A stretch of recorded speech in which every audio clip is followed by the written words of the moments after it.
Hero 'Dhanush' direct చేసిన 'జాబిలమ్మ నీకంత కోపమా' మూవీ చూడడం జరిగింది. ఓ మాదిరిగా ఉంది. కేక అని అనలేం, సూపర్ అని అనలేం, బాలేదు అని కూడా అనలేం. It's an one time watch and time pass movie.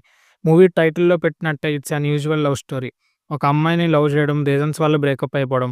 ఈలోపు ఈ ఇద్దరికి ఇంకో ఇద్దరితో పెళ్లి సెట్ అవ్వడం. ఆ తర్వాత ఏమైంది, కలిసారా లేదా అనేది సింపుల్‌గా స్టోరీలే. మూవీ కోసం ఇంకొంచెం డీప్‌గా మాట్లాడుకునే ముందు మన ఛానెల్‌ని సబ్స్క్రైబ్ చేసుకొని బెల్‌ని ఆన్‌లో పెట్టుకోండి. మూవీ స్టార్ట్ అవ్వడం బానే స్టార్ట్ అయింది. కొంచెం సేపు ఇంట్రెస్టింగ్‌గానే అనిపించింది.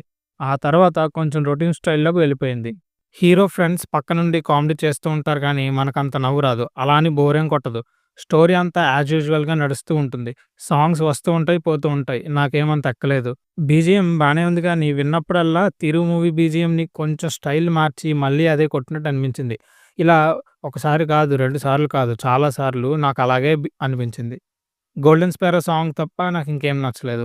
ధనుష్ డైరెక్షన్ బానే ఉంది. కానీ అక్కడక్కడ కొన్ని సీన్స్ ఇంకా బాగా తీయాల్సిందేమో అనిపించింది. ఎందుకో సరిగ్గా కనెక్షన్ కుదరలేదు. ఈ మూవీలో హీరో లవ్ స్టోరీకి మాత్రం మనం కనెక్ట్ అయ్యి ఉంటే మూవీ ఇంకా బాగా అనిపించేది. బట్ అది మిస్ అయింది. ఆ లవ్ స్టోరీ అంత ఎంగేజింగ్‌గా ఏం లేదు. ప్రొడక్షన్ వాల్యూస్ చాలా బాగున్నాయి. Hero, heroines and other cost acting కూడా బాగుంది. మెయిన్ లీడ్స్‌గా చేసిన వాళ్ళు అందరూ బానే చేశారు. ఫైనల్లీ ఇదొక టైమ్ పాస్ మూవీ. మీరు గనక ఆ మూవీ చూసుంటే ఎలా అనిపించిందో కామెంట్స్‌లో చెప్పండి. రివ్యూ నచ్చితే వీడియోని లైక్ చేసి మీ ఫ్రెండ్స్ అండ్ ఫ్యామిలీకి షేర్ చేయండి. ఇంకొక వీడియోలో కలుద్దాం.